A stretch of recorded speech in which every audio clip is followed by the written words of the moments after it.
रतनपुर गांव में वीरेंद्र अपनी पत्नी अनुराधा और 2 बेटियों गौरी और पूजा के साथ रहता था। वीरेंद्र गांव में मुखिया के खेतों में खेती बाड़ी करके अपना और अपने परिवार का पेट पालता था। 2 बेटियां होने के बाद अनुराधा अब तीसरी बार गर्भवती थी। वीरेंद्र और अनुराधा को पूरी उम्मीद थी कि इस बार उन्हें एक लड़का ही होगा। अनुराधा, इस बार तुम्हें एक लड़का ही होगा। देख लेना, तुम्हें लड़का होगा तो हमारी दोनों बेटियों को एक भाई मिल जाएगा। मैं भी तो यही चाहती हूँ जी। तो वहीं अनुराधा की जेठानी महेश्वरी को पैसों की कोई कमी नहीं थी। कमी थी तो बस एक की, वो कभी माँ नहीं बन सकती थी।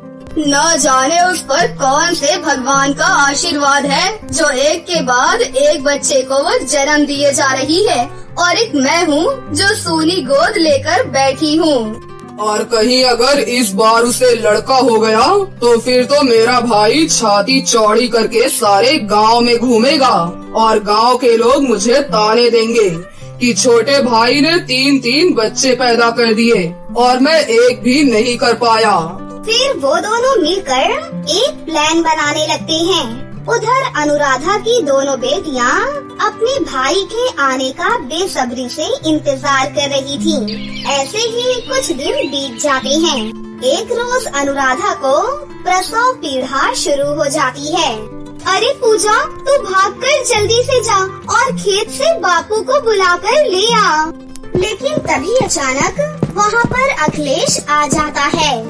तुम दोनों बिल्कुल भी चिंता मत करो बेटी, तुम दोनों यही रुको। हम अभी अपनी गाड़ी में तुम्हारी माँ को अस्पताल ले जाएंगे।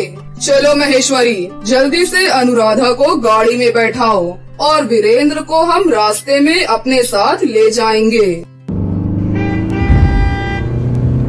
वो दोनों खेत पर से वीरेंद्र को भी अपने साथ ले जाते हैं। कुछ देर बाद अस्पताल और उस गांव के बीच में एक घना जंगल था।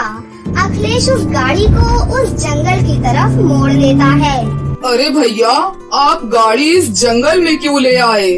अभी पता चल जाएगा तुझे।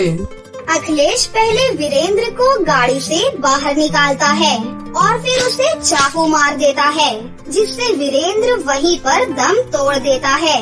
इसके बाद महेश्वरी अनुराधा की डिलीवरी करवाती है, जिसमें वो एक बेटे को जन्म देती है। बच्चा बाहर आने के बाद महेश्वरी अनुराधा का गला घोटकर उसे भी मार देती है। फिर दोनों पति पत्नी उस बेटे को लेकर शहर भाग जाते हैं। कुछ देर बाद गांव का ही एक आदमी जंगल में लकड़ियां लेने आता है, जहां वो उन दोनों की लाश देखता है। कुछ ही देर में सारे गांव में वीरेंद्र और अनुराधा की मौत की खबर फैल जाती है। माँ, बाबूजी, ये आपको क्या हो गया? अब हम दोनों का क्या होगा?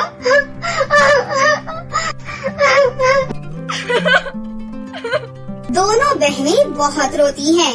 ऐसे ही कुछ दिन बीत जाते हैं। कुछ दिन तक तो गांव वालों ने उन दोनों को खाने को दिया, लेकिन एक समय के बाद दोनों को लोगों ने भी मुफ्त का खाना खिलाना बंद कर दिया। अब वो दोनों जंगल में जाकर फल और खीरे तोड़ती और उन्हें खाकर ही अपना पेट भरती थी। एक रोज पूजा गौरी से कहती है, दीदी, हमारे कपड़े भी कितने फट गए हैं। अगर माँ बाबा जिंदा होते तो वो हमें जरूर नए कपड़े दिला देते। फिर वो दोनों फल ढूंढने जंगल जाती हैं, जहाँ उन्हें बहुत सारे मोर पंख मिलते हैं, जिन्हें देख गौरी को एक आइडिया आता है। वो उन मोर पंखों को उठाकर अपनी झोपड़ी में ले आती हैं। फिर उन मोर पंखों को सिलकर वो दोनों के लिए बहुत ही सुंदर गाउन तैयार करती है। उधर शहर में अखिलेश और महेश्वरी उस बेटे के साथ, जिसका नाम वो मानव रखते हैं, बड़े ही मजे से रह रहे थे। ऐसे ही समय बीता। अब गांव में दोनों बहनें भी बड़ी हो गयी, तो वहीं शहर में मानव भी एक बड़ा फैशन डिजाइनर बन गया। उधर गौरी और पूजा के दिन अभी भी गरीबी में ही बीत रहे थे। पूजा, अब हमारा यहाँ गुजारा हो पाना मुश्किल है, इसलिए अब हमें काम ढूंढने शहर जाना होगा। लेकिन दीदी, उसके लिए हमें फिर से मोर पंख से नए कपड़े बनाने होंगे। सुना है शहरों में सब बहुत सुंदर सुंदर कपड़े पहनते हैं। फिर वो दोनों बहनें फिर से जंगल से मोर पंख लेने के लिए जाती हैं, लेकिन इस बार उन्हें कहीं भी मोर पंख नहीं मिलता, जिससे वो दोनों बहनें उदास हो जाती हैं और उदास होकर वहीं एक पेड़ के पास बैठ जाती हैं। ये क्या दीदी, आज तो यहाँ एक भी मोर पंख नहीं दिख रहा है, अब हम क्या करें? हाँ बहन, अब हम शहर कैसे जाएंगे? हमारे सारे कपड़े तो फट गए हैं, हम क्या पहनेंगे अब? वो दोनों वहाँ बैठी सोच ही रही होती हैं कि तभी अचानक वहाँ एक सुंदर सी परी आ जाती है। परी को देखकर वो दोनों बहनें चौंक जाती हैं, लेकिन परी बोली, अरे इतना घबराने की कोई जरूरत नहीं है, मैं सिंड्रेला परी हूँ, मैं यहाँ बस तुम्हारी मदद के लिए आई हूँ। और वो सारे मोर पंख जो तुम दोनों लेकर जाती थी, वो मैं ही यहाँ पर रखती थी, लेकिन मैंने आज इसलिए मोर पंख नहीं रखे क्योंकि मैं तुम दोनों के बारे में जानना चाहती हूँ कि तुम दोनों की कहानी क्या है और तुम दोनों इतनी अकेली और उदास क्यों रहती हो। सिंड्रेला परी जी, हम दोनों बहनें बहुत गरीब हैं। हमारे माता पिता बचपन में ही हमें छोड़कर चले गए क्योंकि किसी ने उनकी हत्या कर दी थी, लेकिन हमें उसके बारे में पता नहीं है कि वो कौन था। और तब से हम दोनों बहनें किसी तरह जंगल से फल तोड़कर खाती हैं और अपना पेट पाल रही हैं। लेकिन अब हमारा गुजारा यहाँ नहीं हो पा रहा है, इसलिए हम दोनों अब शहर जा रही हैं, जिस वजह से हमें मोर पंख से अपने लिए नए कपड़े बनाने हैं। अच्छा, तो ये बात है। तुम दोनों बिल्कुल भी चिंता मत करो, मैं तुम्हारी मदद जरूर करूँगी। अब तुम मेरा कमाल देखो। उसके बाद सिंड्रेला परी अपनी जादुई छड़ी घुमाती है और उन दोनों बहनों के लिए दो सुंदर से मोर पंख वाले लहंगे प्रकट कर देती हैं। ये लो बेटा, ये दोनों जादुई मोर पंख वाले लहंगे हैं। क्योंकि ये जादुई हैं, तो ये तुम्हें सारी सच्चाई बताएंगे। अब तुम दोनों अपने घर जाओ। ये सुनकर वो दोनों बहनें बहुत खुश हो जाती हैं और जादुई दो मोर पंख वाले लहंगे लेकर अपने घर आ जाती हैं। फिर वो उस मोर पंख के लहंगे को पहनकर देखती हैं। शहर जाने से एक दिन पहले गौरी को एक सपना आया, जिसमें उसकी माँ उसके सपने में आई। गौरी मेरी बेटी, मैं तुम्हें बताना चाहती हूँ कि तुम्हारा भाई जिंदा है और वो शहर में तुम्हारे ताया ताई जी के साथ रहता है। उन दोनों ने ही मुझे और तुम्हारे बाबा को मारकर जंगल में फेंका था और फिर जिस बेटे को मैंने जन्म दिया था वो उसे लेकर शहर चले गए। अनुराधा ने गौरी को मानव की झलक भी दिखाई ताकि वो शहर जाकर उसे पहचान सके। फिर गौरी झट से नींद से जाग गई और उसने अपनी बहन पूजा को वो सारी बात बताई। हाँ दीदी, मेरे सपने में भी बाबा आए थे और उन्होंने मुझे यही सब कहा। इसका मतलब ये बात सच है कि हमारा भाई जिंदा है और हमें उसके पास शहर जाना होगा। हाँ बहन, मुझे तो लगता है कि ये सिंड्रेला परी के जादुई मोर पंख के लहंगे की वजह से ही हुआ है। हाँ दीदी, आप बिल्कुल सही बोल रही हैं। परी ने तो यही कहा था। उधर मानव को भी शहर में यही सपना आया। उसके सपने में उसके माता पिता दोनों आए और उन्होंने मानव को सारी बात बताई। उसकी बहनों की झलक भी दिखाई। अरे, ये मेरे सपने में कौन आया था? पता नहीं क्या बात है, लेकिन जो भी हो, अभी मुझे इस समय अपना दिमाग खर्च नहीं करना है। 2 दिन बाद मेरा फैशन शो है, मुझे वहीं अपना सारा ध्यान लगाना है। अब मैं ऐसा गाउन बनाऊंगा जो किसी ने कभी देखा भी नहीं होगा। उसके बाद मानव बैंक से नोटों की गड्डी लाता है और उन नोटों से गाउन बनाने लगता है। उधर दोनों बहनें बस से शहर आ गयी। मोर पंख का लहंगा पहनकर वो दोनों सड़क पर जा रही थी। लेकिन उन्हें देखकर सभी लोग हंस रहे थे। फिर मानव अपनी मॉडल को पैसों का गाउन पहनाकर फैशन शो में पहुंचा। इधर चलते चलते दोनों बहनों को भूख लगने लगी। उन्होंने एक दुकान से 2 वड़ा पाव चुराया और तेजी से भागने लगी। दुकान वाला उनके पीछे भागने लगा, लेकिन कुछ ही देर बाद वो पकड़े जाने के डर से उस फैशन शो में पहुंच गई। जजेस मानव को विजेता घोषित करने ही वाले थे, लेकिन जैसे ही दोनों बहनें स्टेज पर पहुंची, तो जजेस उनकी मोर पंख वाली ड्रेस देखकर हैरान रह गए। अरे वाह, ये तो बहुत ही सुंदर लहंगा है। असली मोर के पंखों से बना हुआ लहंगा। ये इनाम तो इन दोनों को ही मिलना चाहिए। फिर वो 30 लाख का इनाम उन दोनों बहनों को मिल जाता है।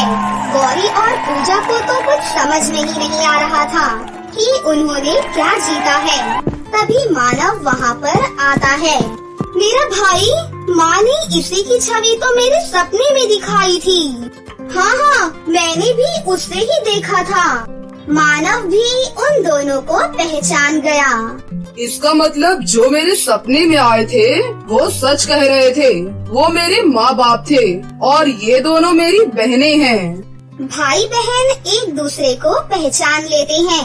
फिर मानव अपनी दोनों बहनों के गले लग जाता है। वो दोनों बहनें मानव को सारी बात बताती हैं कि कैसे उनके ताऊ ताई जी ने उनके माँ बाप के साथ धोखा किया। फिर मानव उन दोनों को अपने साथ घर ले गया, जहां उन्होंने अखिलेश और महेश्वरी को आपस में बात करते हुए सुन लिया।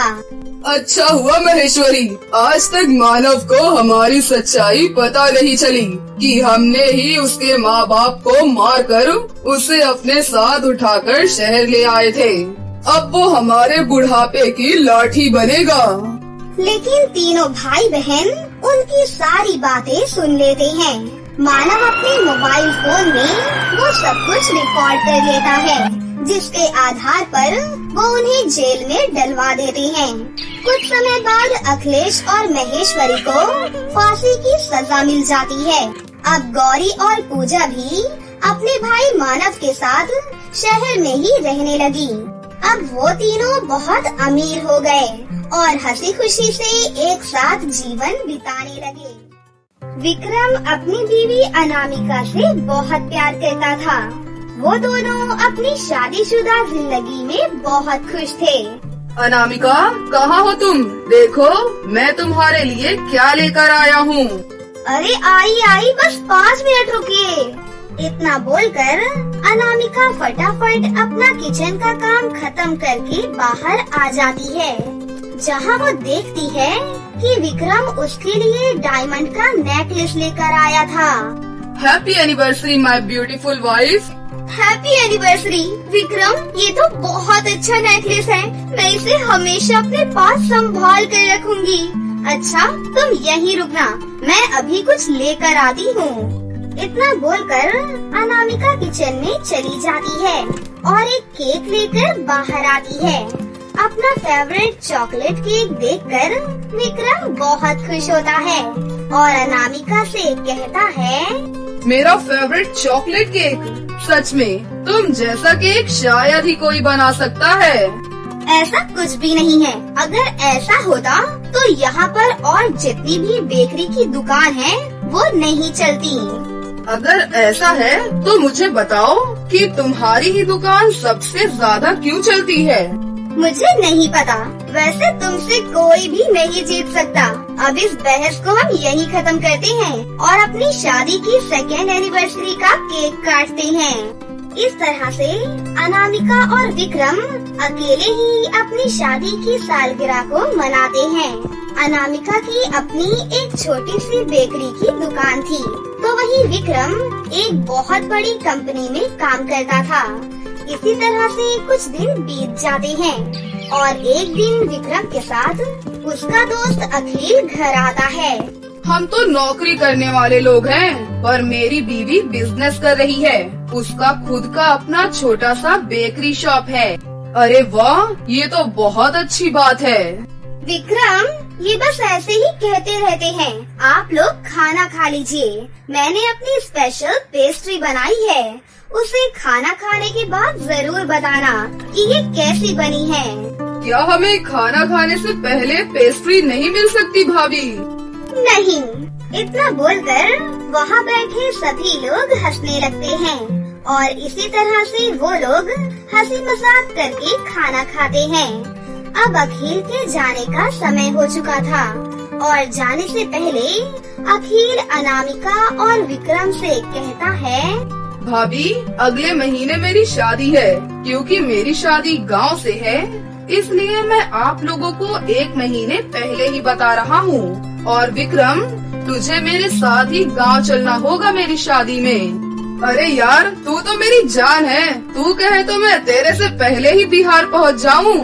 अरे नहीं नहीं, इसकी जरूरत नहीं है। फिर अखिल विक्रम को अपनी शादी का इनविटेशन कार्ड देकर वहाँ से चला जाता है। इसी तरह से कई दिन बीत जाते हैं और विक्रम अखिल के साथ बिहार जाने के लिए अपनी तैयारियाँ करने लगता है। अनामिका, मेरा सारा सामान पैक तो हो गया है ना? अरे हाँ, मैंने सारा सामान पैक कर दिया है। बस आप वहाँ जाकर अपना ख्याल रखना। मेरा दोस्त है ना मेरा ख्याल रखने के लिए। तुम बिल्कुल भी फिक्र मत करो, बस तुम अपना भी ख्याल रखना। इतना बोलकर विक्रम अखिल के साथ बिहार चला जाता है। बिहार जाकर विक्रम अखिल की शादी में खूब मजे करता है। मैंने जितना सुना था उससे काफी अच्छा है बिहार। मुझे यहाँ आकर बहुत अच्छा लग रहा है। मुझे खुशी हुई कि तुझे यहाँ आकर अच्छा लग रहा है। अच्छा, अब जाकर जल्दी से तैयार हो जा। कुछ ही देर में बारात निकलने वाली है। क्योंकि मैं दूल्हा हूँ, इसलिए मुझे भी जाने दे यार तैयार होने के लिए। इतना बोलकर अखिल अपनी शादी के लिए तैयार होने जाता है। फिर कुछ ही देर के बाद विक्रम बारातियों के साथ जाता है, जहाँ शादी में मुरली नाम के एक व्यक्ति की नजर विक्रम पर पड़ती है। अरे भाग्यवान, देखो दूल्हे के साथ वाला लड़का कितना स्मार्ट है, कितना अमीर लग रहा है और बहुत नेक भी है। हमारी बेटी की शादी के लिए हमें बिल्कुल ऐसा ही लड़का तो चाहिए था, दूसरों की तरह लालची नहीं। क्यों ना इसको अगवा करके अपनी बेटी की शादी इससे करवा दी जाए। भला इसमें भी कोई पूछने वाली बात है? इसमें हमें दहेज भी नहीं देना पड़ेगा और हमारी बेटी को भी एक अच्छा ससुराल मिल जाएगा। वैसे तो मुरली एक अच्छे घराने से था, पर उसकी बेटी बहुत ज्यादा सुंदर थी। उसकी नीली नीली आँखें, गुलाब की तरह लाल होठ और बहुत ही लंबे घने बाल थे और साथ ही वो आम लड़की नहीं थी बल्कि एक परी थी, जिस वजह से सभी लोग उसकी बेटी सिंड्रेला की सुंदरता और जादुई शक्तियों की वजह से उससे शादी करना चाहते थे। लेकिन उन्हें एक नेक लड़के की खोज थी। साथ ही साथ मुरली एक कंजूस इंसान था जो शादी में दहेज नहीं देना चाहता था। बस यही वजह थी कि उसकी बेटी की शादी नहीं हो पा रही थी। फिर मुरली अपने गुंडों को भिजवाकर विक्रम को अगवा करवा लेता है। कुछ देर बाद जब विक्रम की आँख खुलती है तो वो खुद को मुरली के पास पाता है। अरे अरे, कौन हो तुम लोग और मुझे यहाँ पकड़कर क्यों लेकर आए हो? और ये मेरे बगल में बैठी लड़की कौन है? नमस्कार दामाद जी, हम आपके होने वाले ससुर हैं और आपके बगल में जो बैठी है वो हमारी बिटिया है सिंड्रेला, जिससे आपकी शादी होने वाली है। अरे पंडित, तुम क्या टुकुर टुकुर देख रहे हो? जल्दी जल्दी मंत्र पढ़ो। ये कैसी बदतमीजी है? बिना मेरी मर्जी के तुम मेरी शादी इस लड़की से कैसे करवा सकते हो? मैं पहले से ही शादीशुदा हूँ, मैं दूसरी शादी नहीं कर सकता। पंडित जी, वो जो बोल रहा है बोलने दो, तुम मंत्र पढ़ो, ये शादी तो होकर ही रहेगी। इस तरह से जबरदस्ती विक्रम की शादी सिंड्रेला से करवा दी जाती है और बेचारा विक्रम चाहकर भी कुछ नहीं कर पाता। दूसरी शादी होने के बाद मानो जैसे विक्रम टूट ही जाता है। तुम्हारे घर वालों ने ये बिल्कुल भी सही नहीं किया। तुम जानती हो मैं अपनी बीवी से कितना प्यार करता हूँ, पर तुम लोगों की वजह से अब मैं उसके सामने भी नहीं जा सकता। मेरा दम घुट रहा है यहाँ। मैं जानती हूँ कि मेरे घर वालों ने तुम्हारे साथ बहुत गलत किया, इसीलिए मैं उनकी तरफ से तुमसे माफी मांगती हूँ। तुम्हारे माफी मांगने से क्या सब कुछ ठीक हो जाएगा? मेरा दिल कर रहा है कि मैं खुदकुशी कर लूं। ऐसा मत कहो मेरे घर वालों के लिए। और मेरे घर वालों ने ये सब इसीलिए किया है क्योंकि मैं बहुत ज्यादा सुंदर हूँ और मेरे लिए रिश्तों की कमी नहीं है। अमीर से अमीर लोग मुझसे शादी करना चाहते थे, पर मेरे माता पिता को मेरे लिए एक नेक और ईमानदार लड़के की खोज थी। दरअसल सच ये है कि मैं उनकी असली बेटी नहीं हूँ। मैं उन्हें एक मंदिर के बाहर मिली थी और मैं एक परी हूँ। साथ ही मेरे पास बहुत सारी जादुई शक्तियाँ भी हैं, जिस वजह से सभी मेरी ताकत का गलत इस्तेमाल करना चाहते हैं। और तुम्हें जरूरत नहीं है मुझे झेलने की। मैं तुमसे बस इतना कह रही हूँ कि अगर तुमने मुझे अभी छोड़ा तो मेरे घर वाले तुम्हें वैसे भी मार देंगे। इसीलिए तुम मुझे अपने साथ लेकर चलो और अपनी बीवी को मेरे बारे में मत बताना। तुम मुझे वहीं छोड़ देना। मैं अकेले ही रह लूंगी और कुछ इंतजाम कर लूंगी अपने लिए। उसके बाद सिंड्रेला उसे अपना परी वाला रूप दिखाती है, जिसे देखकर विक्रम डर जाता है। अरे आप डरिए मत, मैं आपको कोई नुकसान नहीं पहुंचाऊंगी। सिंड्रेला की बात सुनकर विक्रम का गुस्सा शांत हो जाता है। अब विक्रम सिंड्रेला को अपने साथ लेकर जाता है और स्टेशन पर आकर उसे खुद से ही अलग होने को कहता है।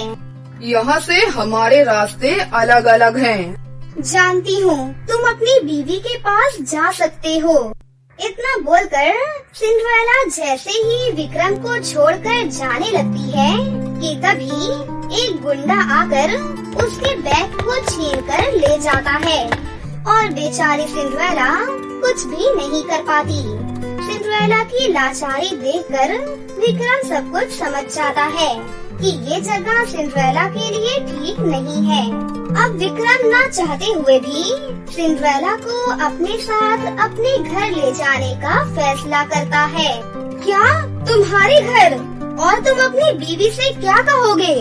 देखो मैं तुम्हें यहाँ अकेला नहीं छोड़ सकता, और रही मेरी बीवी की बात तो मैं उसे सब कुछ सच सच बता दूंगा।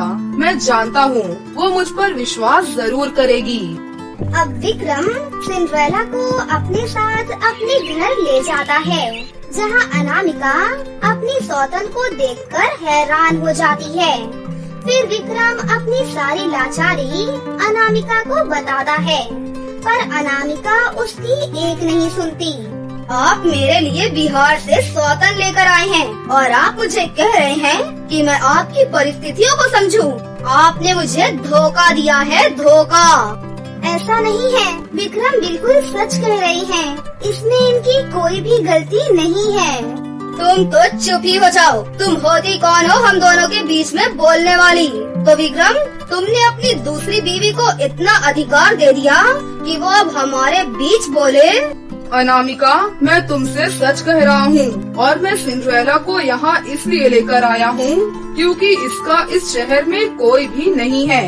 आखिर ये अकेली कहाँ जाती? कुछ दिनों बाद मैं इसे तलाक दे दूंगा और इतने दिनों में इसके रहने का बंदोबस्त भी कर दूंगा। फिर सब कुछ ठीक हो जाएगा। अब कुछ भी ठीक नहीं होगा मिस्टर विक्रम। तुम्हें मुझे जितना बेवकूफ बनाना था तुमने बना लिया। अब मैं और बेवकूफ नहीं बनने वाली। सही कहती थी मेरी माँ, तुम मेरे लायक ही नहीं हो। और वैसे भी मैं तुम्हें खुद छोड़ने वाली थी क्योंकि मुझे कोई और मिल गया है जो कि तुमसे कहीं ज्यादा अमीर है और हम दोनों जल्दी ही शादी करने वाले हैं। चलो अच्छा ही हुआ तुमने भी शादी कर ली। अब तुम अकेले तो नहीं रहोगे। क्या ये तुम कैसी बातें कर रही हो? तुम मेरे साथ पैसों के लिए रहती थी, तुमने मुझे धोखा दिया। हाँ, क्योंकि पैसे के बिना भी भला कोई जिंदगी होती है। और हाँ, उसने मेरे लिए एक बहुत बड़ी केक की दुकान भी खोली है। चलो अब मैं चलती हूँ, बाय। इस तरह से अनामिका विक्रम को धोखा देकर उसकी बात को बगैर समझे उसे छोड़कर चली जाती है। पर सिंड्रेला उसका साथ देती है और उसे संभालती है, उसका बहुत अच्छे से ख्याल रखती है और अपनी जादुई शक्तियों से उसकी सारी इच्छा भी पूरी करती है। इस तरह से विक्रम समय के साथ साथ अनामिका को भूल जाता है और सिंड्रेला से प्यार करने लगता है। इसके बाद विक्रम अपनी दूसरी बीवी सिंड्रेला परी के साथ अपनी जिंदगी की एक नई शुरुआत करता है। तो दोस्तों, कैसी लगी आपको हमारी ये कहानी? अगर आपको हमारी कहानी अच्छी लगी हो तो इसे जरूर लाइक करें, साथ ही हमारे चैनल को सब्सक्राइब भी कर लें और बेल आइकन को दबाना ना भूलें। मिलते हैं अगली वीडियो में। धन्यवाद।